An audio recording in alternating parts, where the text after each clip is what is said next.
حفیظ صاحب سے میری ملاقات ہوئی تو یہ ایک یونیورسٹی میں تھے جہاں پر کوئی 200-250 کے قریب بچے تھے، جن میں سے 15-20 کے قریب فلسطینی بچے تھے، اسٹوڈنٹس جو کہ اپنی ڈاکٹر کی ڈگری لے رہے تھے.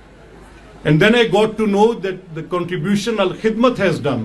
I really have to appreciate them for this, that every month or maybe 2 months ان مشکل حالات میں جب راستہ نہیں ہے اور وہاں پر $70 کی 1 kg فلار ملتی ہے، آٹا، ان حالات میں یہاں سے جو چند لوگ تھے پوری دنیا میں، ان میں سے الخدمت فاؤنڈیشن بھی ایک تھی جو غزہ میں اس امدادی سامان کو پہنچانے میں اپنا کردار ادا کر رہی تھی، and they did it very well.